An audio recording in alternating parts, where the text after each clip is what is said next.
Now we are moving on to the second session. It is on the story of antipsychotics.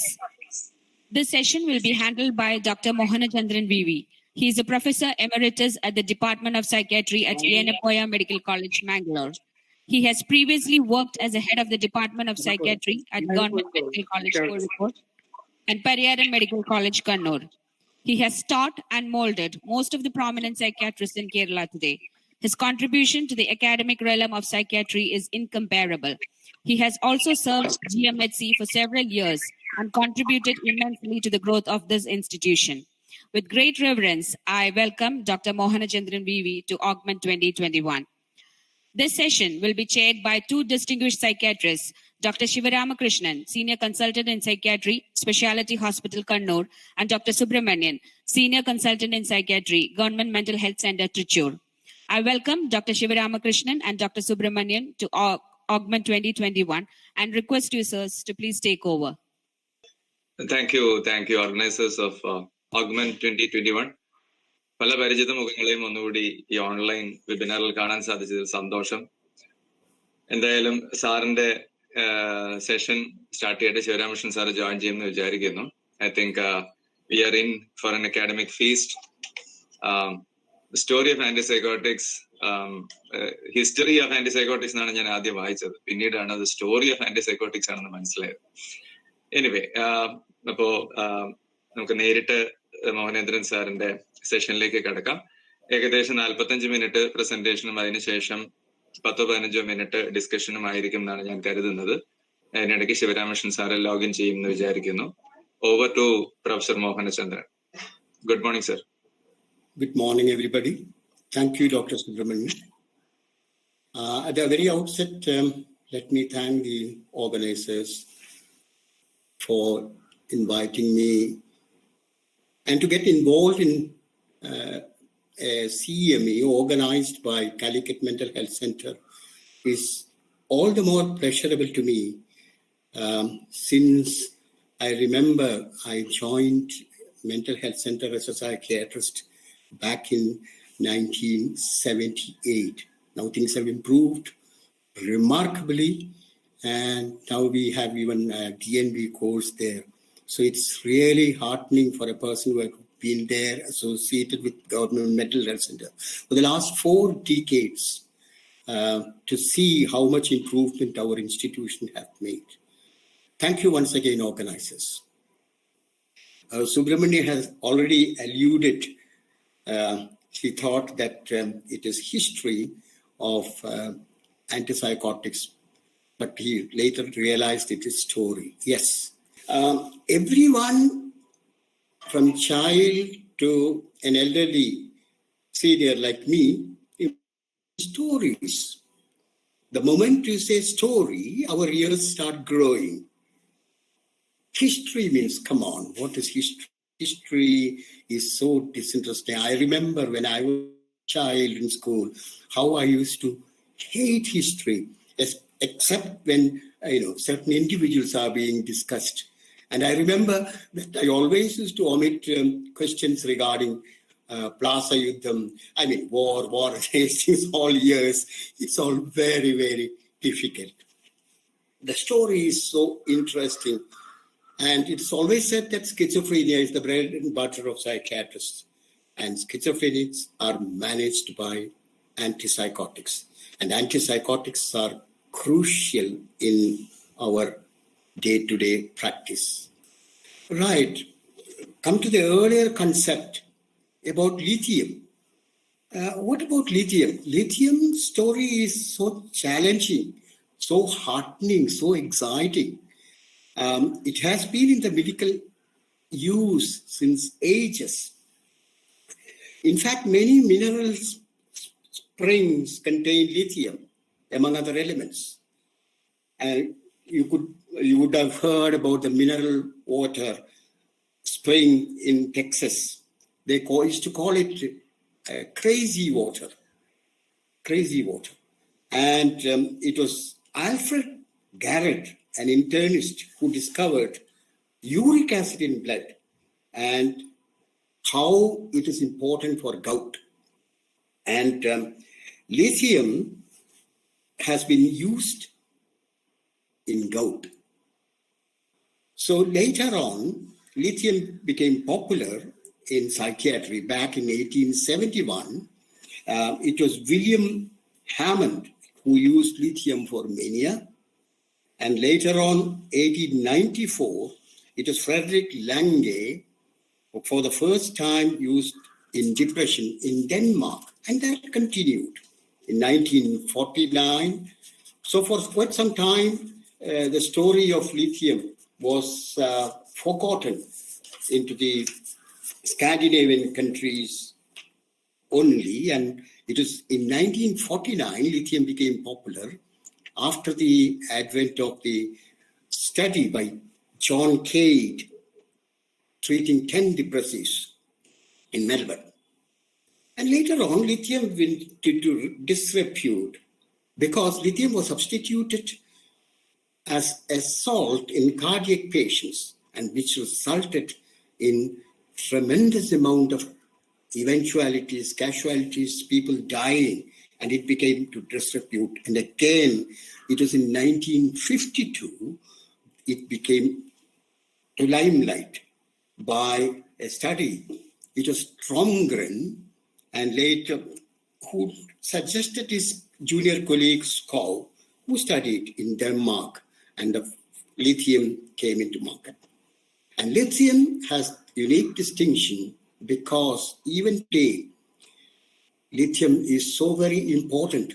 And as a matter of fact, it is considered in the UK as a gold standard.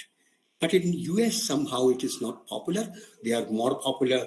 They are more trying and interested in drugs like sodium valproate and other anticonvulsants, unfortunately. I still believe, I have to tell you, I have people who have been continued on lithium for the last 3 decades, still continuing, remarkably doing well in bipolar disorder, many depressive psychosis. Many people had suspicion that how it would affect the psychotic features in mania. Interestingly enough, though at times we need to use few antipsychotics, few occasions only, lithium works remarkably in bipolar mania, and it's useful in depression. So lithium, of course, is a wonder drug. If you ask me to classify, to point out 3 great events in whole of medicine, I would say it is the antibiosis, then the dehydration, treatment of dehydration by hydrating, and then lithium. It's a wonder drug, remarkable. Of course, sacral insulin coma, the importance is that we know that insulin is an anti-diabetic, it is not an antipsychotic anyway. The thing is that insulin coma was initially given for people who were in the backyards of mental hospital, neglected throughout, all chronic schizophrenics. And when they were taken up to the insulin unit, what happened was they got a lot of TLC, tender love and care, because people started recording their BP, checking their blood sugar, doing regular routine checkup and things like that. And there was a lot of social stimulation. It is the psychosocial stimulation which played good, but not insulin on psychosis. So naturally, it went into out of use, and now it is more of historical interest. That's why that it has come in story of antipsychotics, how the whole thing has evolved. Then mention about the malaria fever therapy, for which Wagner got Nobel Prize. This is the whole concept of malarial therapy is that one disease is being treated by another disease. You give malaria parasite, induce fever in patients who are all suffering from syphilis, Treponema pallidum, get killed, especially in the GPI. There was a time when people of syphilis used to, get crowded in mental hospitals, and that's how it went into. But then Now, of course, we don't ever use. So, with the exception of ECT, the electroconvulsive therapy, which, of course, people are not prepared to accept, whereas it is one of the wonderful treatment. Even today, if I am to ask about a question on which is a sure antidepressants, the answer is definite. It is ECT. ECT, of course, started with von Meduna, and even today, in intractable psychosis, in intractable depression, ECT is of great value. Invaluable is its contribution. And after ECT, when is the next breakthrough? The next breakthrough is, of course, it came in France, an initiative to develop antihistamine as treatment. You know, antihistamine works well to give some sedation, some quietness. People get quieter. People who are agitated, people who are aggressive, just get quietened on administering antihistamine. It produces sedation. It produces calmness. But we know that it is not that effective in human beings to provide calmness. But it is used in the post-operative situation. That is where the diphenhydramine came into. Next slide. Can I have the next slide, please? Yes, these are two important names to be remembered. One, of course, is Paul Charpentier. He was the pharmacologist who, in fact, synthesized, and it is thanks to Henry Laborit, who was a French surgeon. He was instrumental in developing chlorpromazine. He convinced the three psychiatrists to use, and that led to the epoch-making discovery of chlorpromazine. A surgeon by profession who became a researcher in anesthesiology. That is what Henry Laboratories was. And he suggested to Ron Pollan to create an antihistamine, which is diphenhydramine, and a new series of phenothiazines were later created. And one of them was by adding a chlorine atom, which Laboratory mentioned as large acting, considering its action, and largactil came into. It produces vomiting, pain, nausea, cured. And that's how the chlorpromazine story just started. And it was John Deeley and Deniker who conducted study of CPA, chlorpromazine, and Deeley founded, and remember, it's very interesting to note that Deeley was the founder of World Psychiatric Association. And he modeled on diphenhydramine as antihistamine, and then he got the clue from Paul Carpenter, got it worked out, and from Henry Laborit to Deeley and Deniker, chlorpromazine had its birth. So it is Deniker led the chlorpromazine introduction, the psychopharmacological agent. They were interested in calming effect of the drug. And chlorpromazine was approved in 1955 for usage of antipsychotic in the US. And subsequently now it is used worldwide. Even today, the most important thing about after the advent of chlorpromazine is many patients got discharged, deinstitutionalization happening, and the revolving door all started after the advent of antipsychotics. Then came haloperidol. It's not my intention to go through every individual medication. But then, after going through mentioning these for a while, we can discuss how the antipsychotics work and how the antipsychotics help in management of psychosis per se. Haloperidol came by Paul John Janssen, and of course we all know about the Janssen laboratory, and it belongs to the butyrophenol. And from then on, a series of butyrophenols came in, we had been using triperidol other than haloperidol. Haloperidol use, of course, now has tremendously reduced following the advent of the second generation antipsychotics. They are called atypical antipsychotics in contradistinction to typical antipsychotics like chlorpromazine, trifluperazine, and haloperidol, etc. The problem with haloperidol is that it produces tremendous amount of extrapyramidal symptoms.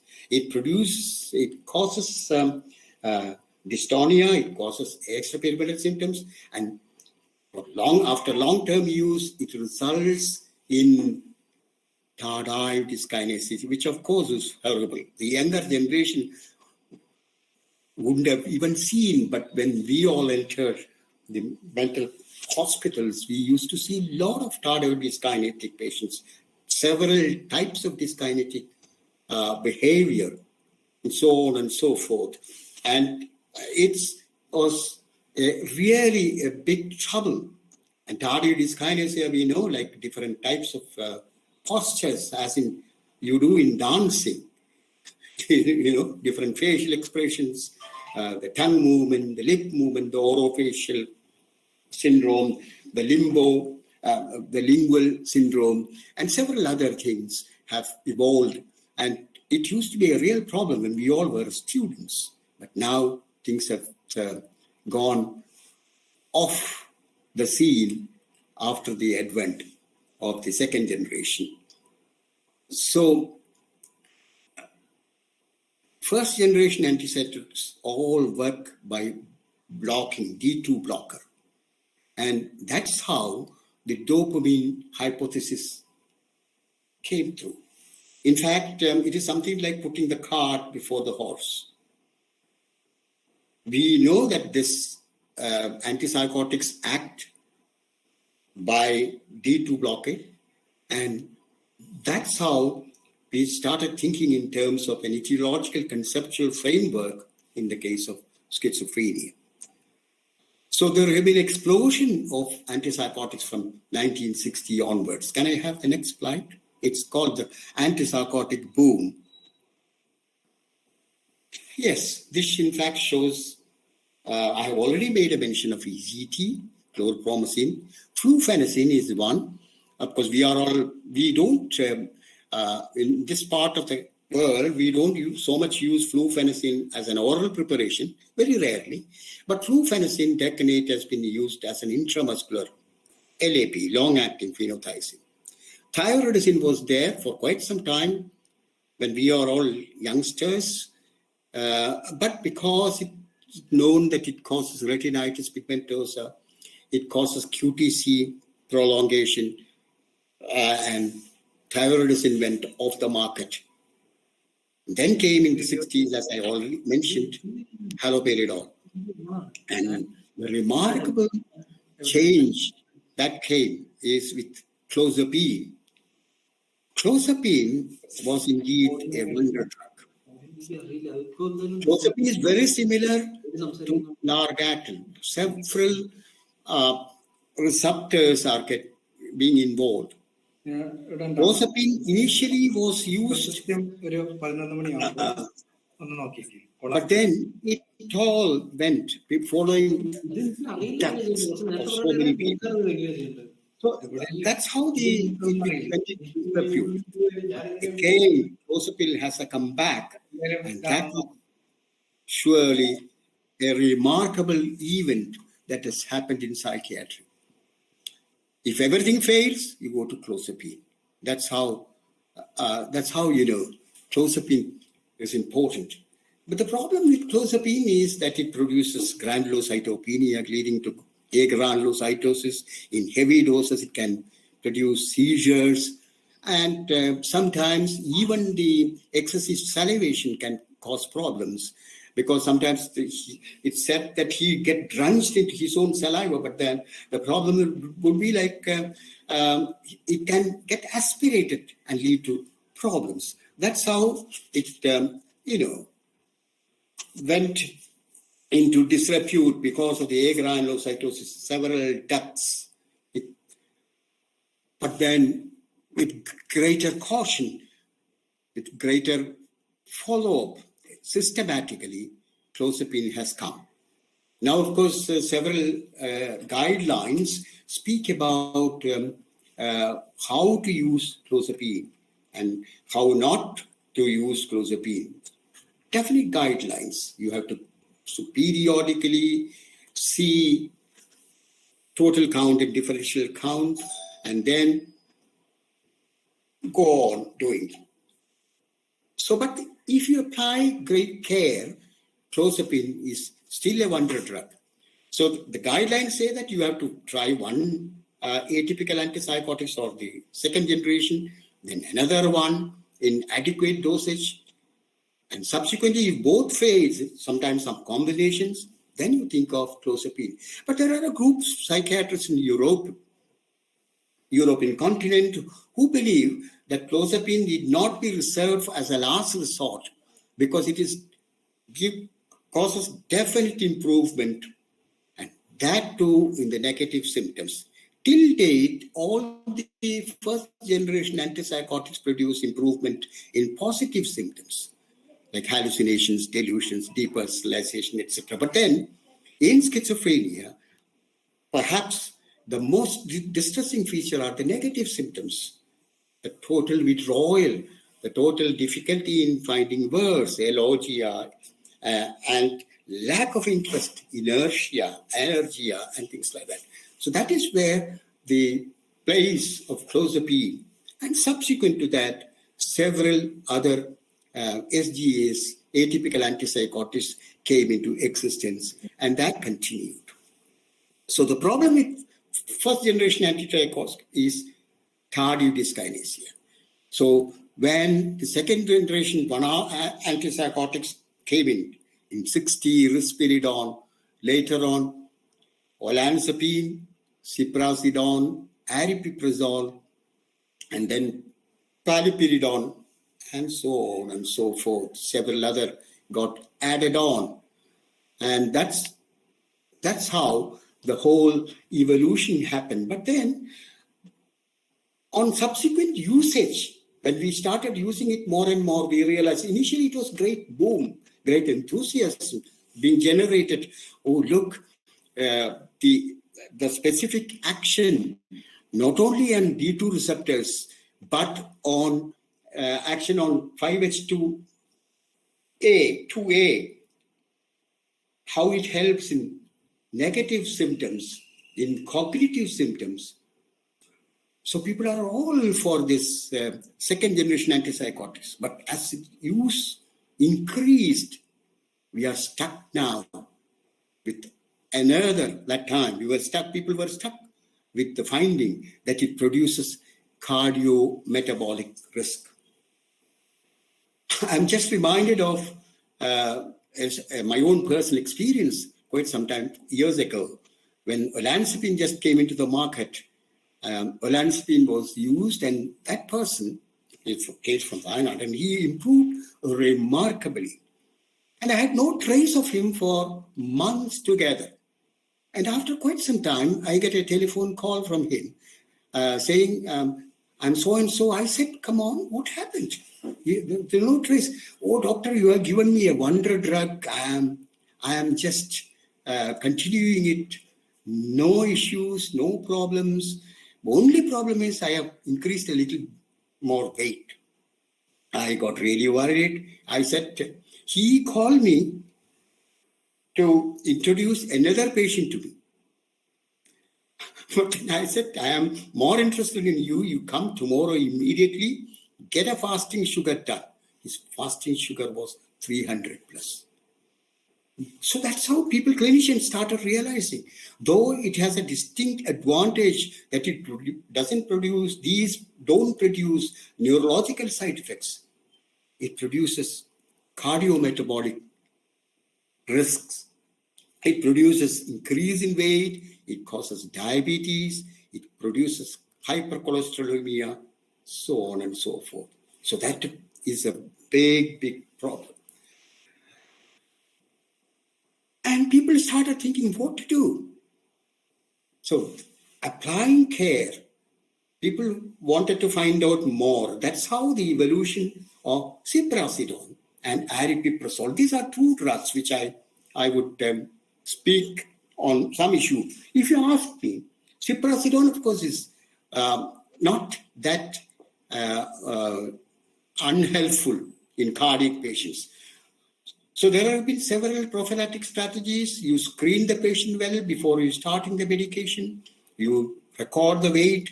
You exclude people who have family history of diabetes or diabetes already, or a tendency to develop diabetes, a tendency to develop, and then screen them and very religiously evaluate them and follow up them. The risk of metabolic risk could be averted. But in spite of that, it continued. So that's how people started interesting to find out other generations, other molecules in the second generation. And ciprasidone is one such. Ciprasidone, the advantage, if you ask me what could be an ideal candidate whom I would use ciprasidone. Ciprasidone is very nice in young females. The reason being, it doesn't increase prolactin. It doesn't cause hyperprolactinemia. That is the significance of ciprasidone. But then the problem again is that it has to take 2 doses. So then comes the issue of adherence. 2 doses, and not only that, we prefer single dosage, then management becomes problem. Becomes easier, whereas a twice daily dosage has its own issues and problems. And the advent of aripiprazole is something remarkable. What is about aripiprazole? It's said that aripiprazole is the only antipsychotic to show across all parameters. Either there's no evidence of change or improvement, aripiprazole becomes effective. And aripiprazole is metabolic friendly. It doesn't cause cardiotoxicity. It doesn't lead to diabetes. It doesn't lead to hypercholesterolemia. And also, there are other drugs like brexpiprazole, cariprazine, and durazidone, which also came into the market subsequently till late, which all showed improvement in some parameters. But if you take the side effect as a marker, olanzapine and clozapine have the worst side effect profile. So to decide on a young patient who is not a diabetic, who doesn't have any family history of diabetes, who has florid symptomatology, in both positive and negative symptoms, olanzapine is good enough. Quetiapine is in between, actually. Quetiapine is in between olanzapine and aripiprazole. It also produces sedation. It also produces a slight involvement, but then compared to olanzapine and clozapine, quetiapine is much better. Now, quetiapine is more used in mood disorders, affective disorders, because of its antidepressant property also. So second generation, which I have already gone through, antipsychotic discovered by Swiss pharmaceutical company, created because 2 other antipsychotics have been successful. That is loxapine, which we used to use. Now it is not there much. And clozapine was initially thought of as a failure because it is not. You see, that is one concept which existed. People thought that there should be dystonia, there should be extrapyramidal symptoms to produce improvement in psychosis. But now we know it is not necessarily so. So because clozapine initially was found to be not producing dystonia, the first generation antipsychotics, where it blocks dopamine, affects the brain, people thought that clozapine is not that effective. So a number of small studies found in the 60s found patients don't respond to first generation, responded well to clozapine, which I have already mentioned, by showing a better response of both positive and negative symptoms. You see, the importance is the schizophrenics do not only have positive symptoms like hallucinations, delusions, depersonalization, derealization phenomena, but then they also have affective symptoms. They have negative symptoms, which of course is more incapacitating. So these second generation antipsychotics really help in second generation. This is about the structure of clozapine. Yeah, these are the third generation antipsychotics after and aripiprazole and brexpiprazole and cariprazole. They have high affinity for dopamine receptors, I have already mentioned, and higher than the first and second generation. That's interesting. In therapeutic concentrations, it's very effective. First and second generation will have very little interaction with dopamine receptors. Aripiprazole is that way very good enough. So its indication is very much broad, and unlike clozapine, it's very useful. Clozapine is also tried in intractable mood disorders, affective disorders also, but then not as a first resort. Whereas aripiprazole really took over by virtue of its actions. Oh, these are the Japanese. Of course, aripiprazole, we know that a lot of pharmacopolitics, economics work in. Pharmacopolitics and pharmacoeconomics are classed by themselves. These are Japanese who introduced this aripiprazole. And interestingly enough, they are, I'll just have a look. Very difficult to pronounce their name. Tetsuro Kikuchi and Yasu Oshiro. These are the two.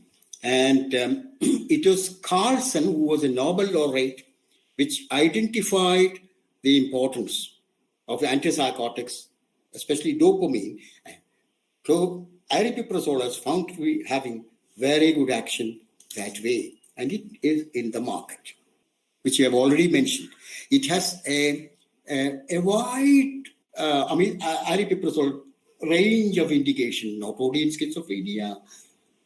It has used as an antidepressant, mood disorders, and so on. Amisulpride is another wonder drug. Amisulpride is really good in the sense that some of the studies have really established that of all the antipsychotics, amisulpride stands unique.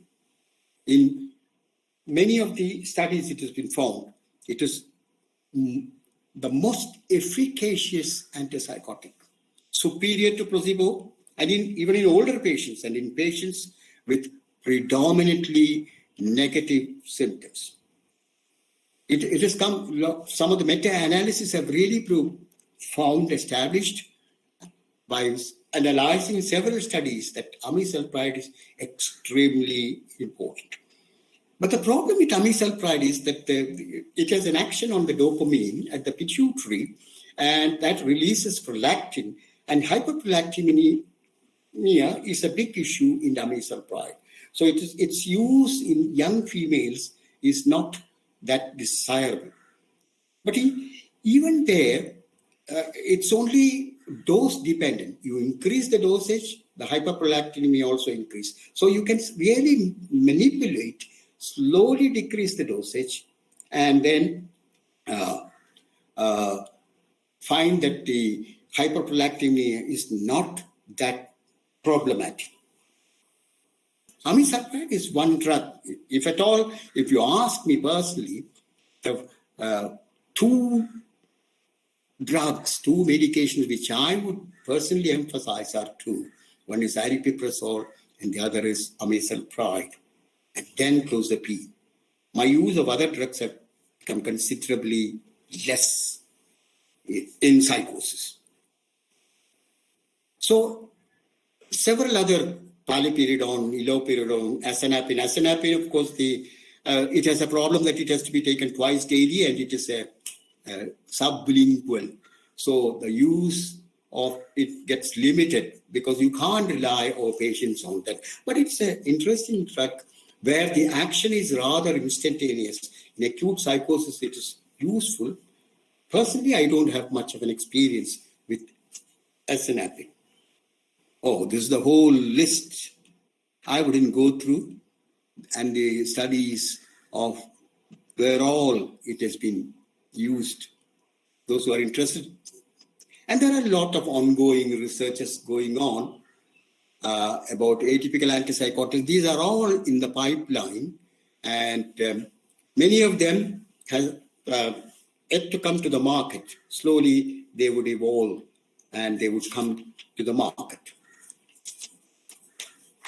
So before concluding, the most important, we have an array of antipsychotics, starting from chlorpromazine, the butyrophenol, haloperidol, and the one which I have, failed to mention was pimoside. I'm very fond of that drug. Pimoside, in fact, is very useful in monosymptomatic delusional psychosis. I have a couple of patients who have been really distressed, who got really relieved by pimoside. But pimoside also have problems of QTC interval. So you have to monitor regular ECGs. But given that, if it's very effective in monosymptomatic delusional psychosis, I always reserve the very fact that there are not very many commercial preparations of pimoside say that they don't sell much, but still it's very useful. Right. So coming back, how would you choose the drug in a situation of psychosis? Definitely SGAs, the second generation antipsychotics, have preference because adherence is important. Better adherence. We don't use the word compliance these days because the word compliance is considered to be rather paternalistic. I say this, you do this, and you agree, that kind of a compliance issue. But then we use the term adherence. Patients do not like to adhere if it produces side effects. So how would you choose? Now the choice is not first generation antipsychotics, but second generation antipsychotics. But first, as I have already alluded, first generation has problem with the neurological side effects. Second generation has cardiometabolic. You have to weigh in between. And then comes the question, oral or long-acting injectables. Parenteral medication has its advantage in maintenance therapy. There are people who use parenteral therapy regularly, preferably. But the problem is especially with fluphenazine decanate, which was available for ages, we find that it also produces long-standing tardy problem. But after the introduction of flupentixol and after the introduction of long-acting risperidone injection, things have really changed. But there are people who don't accept injection, parenteral medication. They say, oh no, not injectables. So it depends on patient's acceptability also to use whether. But mind you, in non-compliant patients who do not adhere, LAP is the only choice. The next question is, so you choose the antipsychotic depending upon, and many times it depends on the physician's preference, and also you should take into consideration the patient preference. That's very, very important. Many times, even in Western countries, studies have proved that many times patient consideration is not taken. So we have to really discuss with the patient. These are the options available. The reason being that improves adherence, that increases the compliance. So we won't, because it's a long-term agenda. It's a long-term treatment you need, not just 1 week or 1 month or few months, but in terms of years. So compliance, adherence is a very important issue. So discuss with patient, counsel them, explain to them, and come to a consensus. In fact, I remember when I was in the UK, we have to have a form filled up. We have to discuss whether we have discussed the side effects, whether we have discussed everything about this, and even chart out, of course, that is depending upon the safety issues litigation problems, to avoid the litigation problems.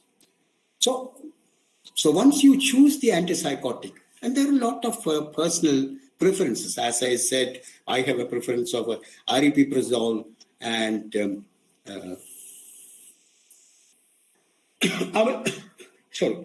amisulpride. Different people can have different preferences. There's a physician's preference, patient preference, and then the question comes: how long? How long? The consensus is that in the first episode, it is 1 to 2 years.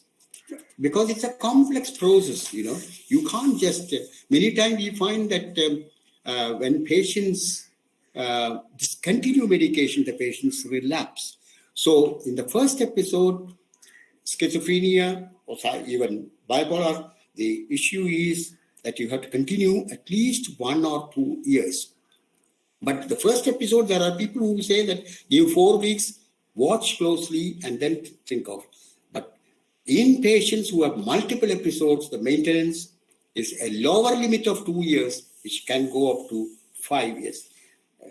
In fact, many of the studies have established that you have to go for 2 years to 5 years, depending upon, the pre-morbid personality, patient's background, social support system, family support, and so on and so forth.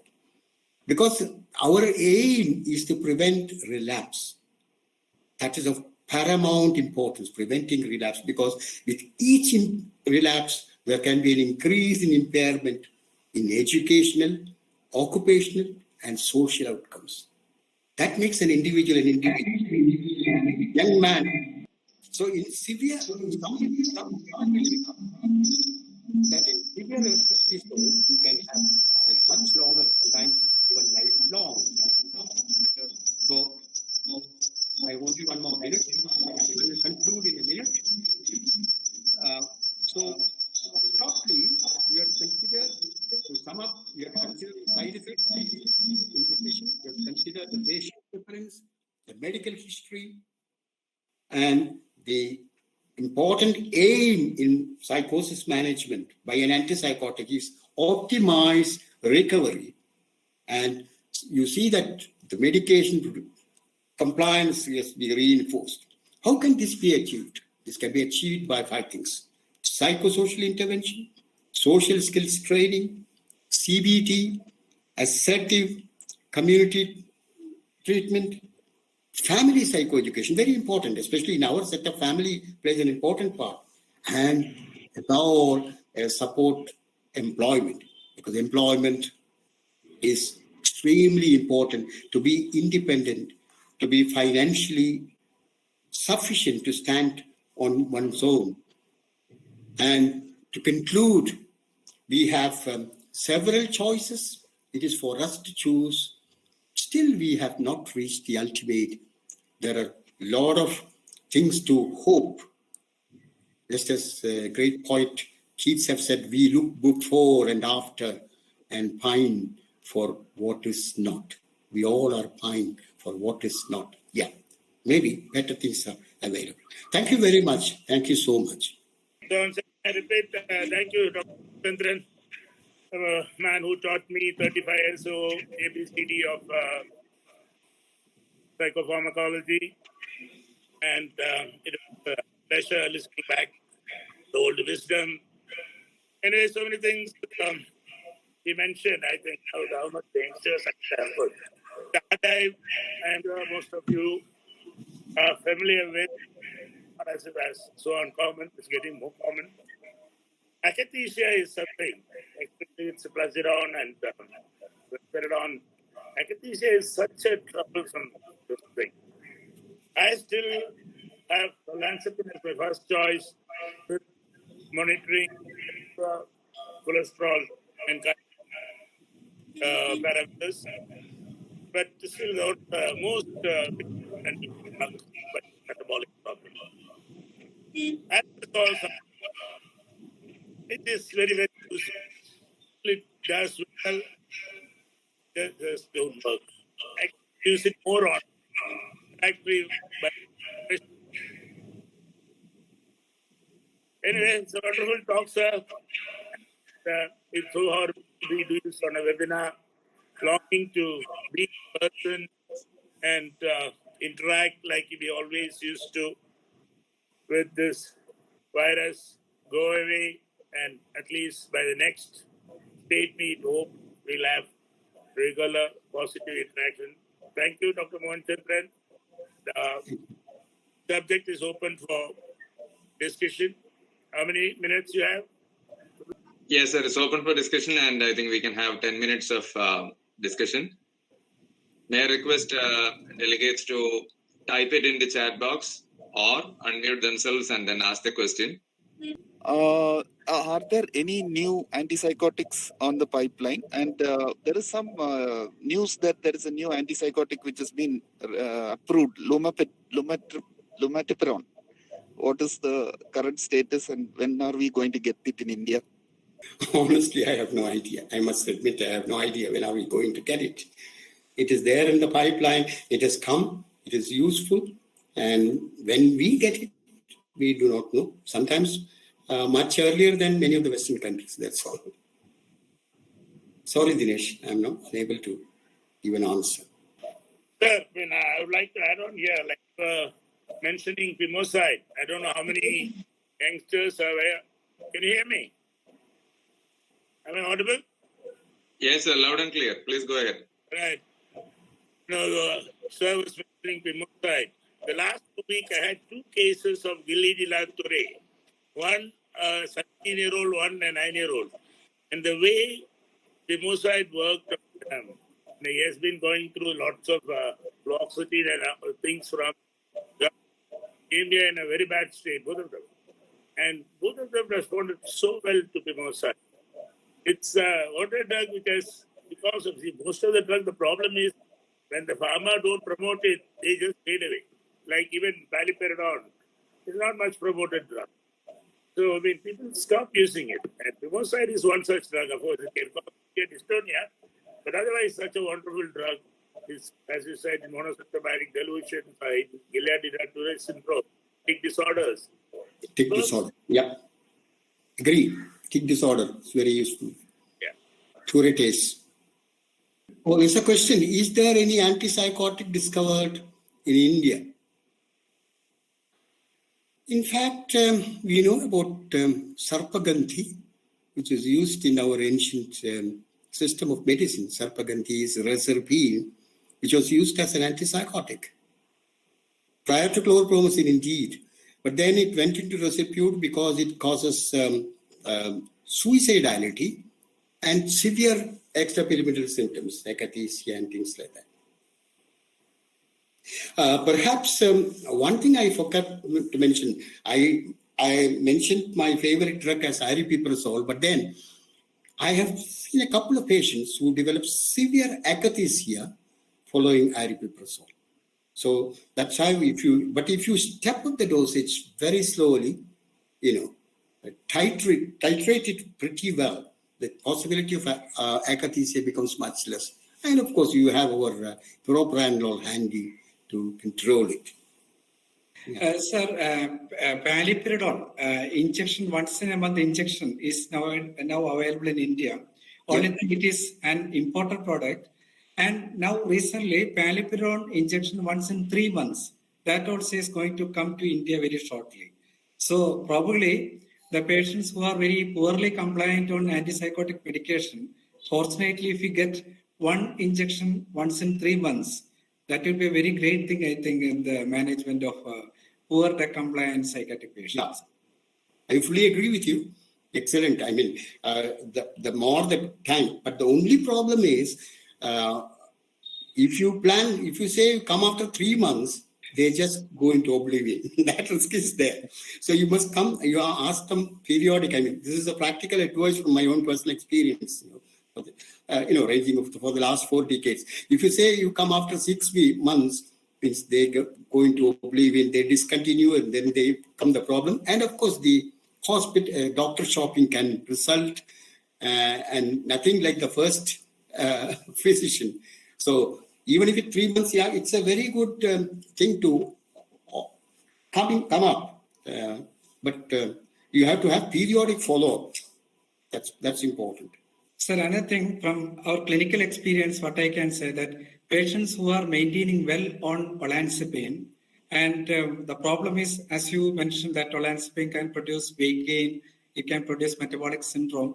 See, once the patient is very much stabilized on olanzapine, we can convert olanzapine to aripiprazole, and most of these patients are maintaining well on aripiprazole. So we can say that aripiprazole is a wonderful drug minus the metabolic syndrome and the weight gain. So provided we are maintaining this, carefully selecting patients to start on aripiprazole, we can switch from risperidone and olanzapine to many patients to aripiprazole. But only thing we have to carefully select these patients so that compliance and all related side effects will be much less with aripiprazole.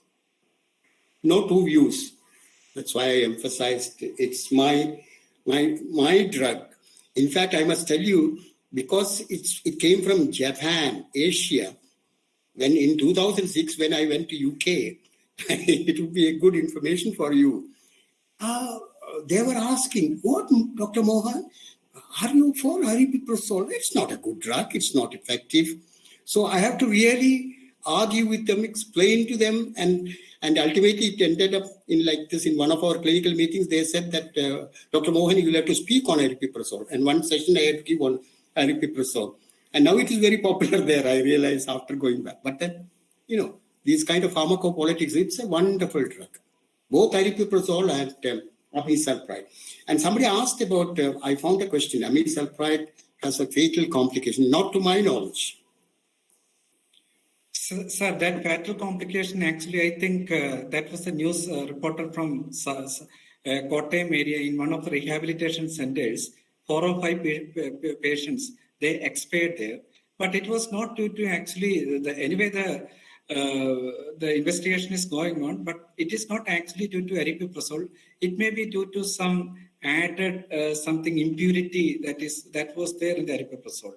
I think that was the causative factor for the death in 3 or 4 people in the rehabilitation center there. There's one particular company made drug which caused all that. Is a report, isn't it? The particular brand of aripiprazole. Sir, amisulpride, there is one problem. It does in some women cause pituitary adenoma. I've seen at least 2 cases. It's something to be used very carefully in young women.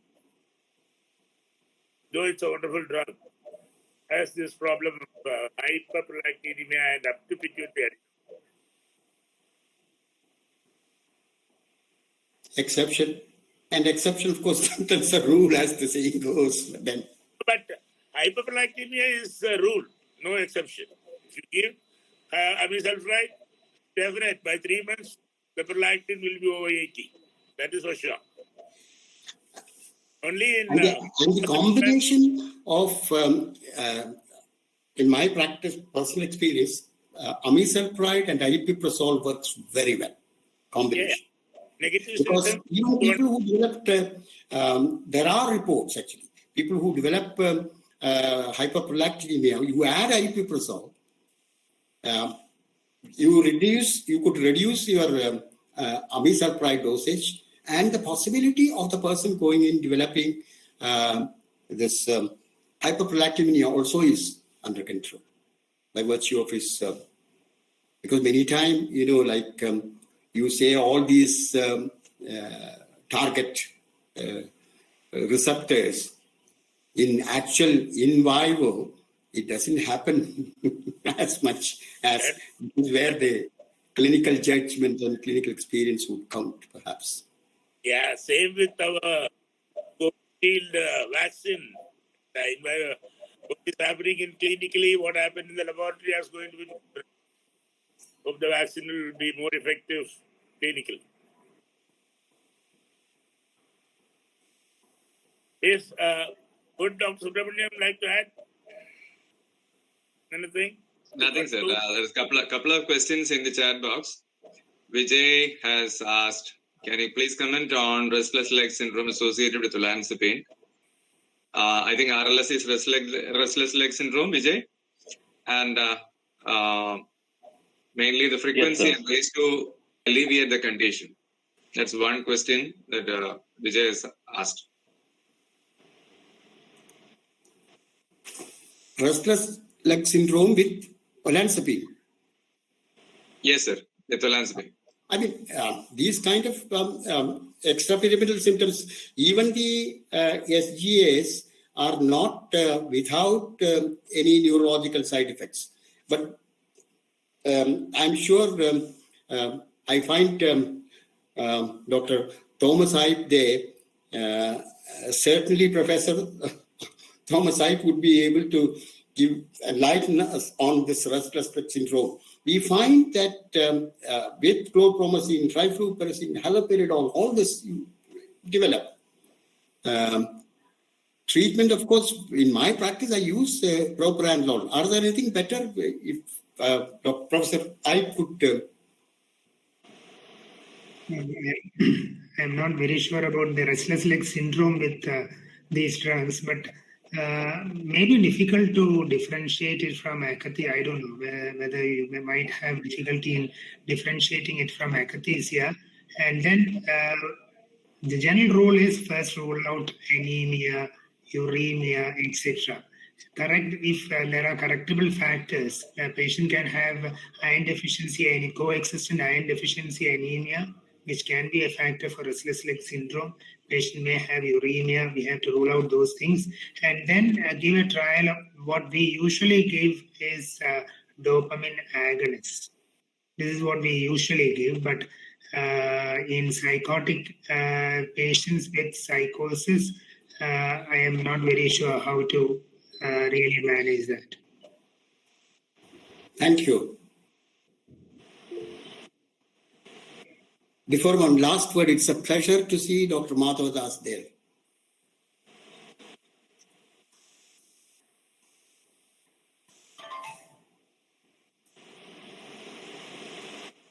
Dr. Shivaramakrishnan, I think our time is up. Can we wind up this session? It was wonderful. Thank you. Thank you, Dr. Mohan Chandran. Thank you, all participants. Made so lively bit of digital contraction that we are suffering from. So, hope we'll have much more active sessions to follow. We'll enjoy them. Thank you so much for being here. Thank you, my guru, Mohan Chandran. Thank you. Thank you. Thank you.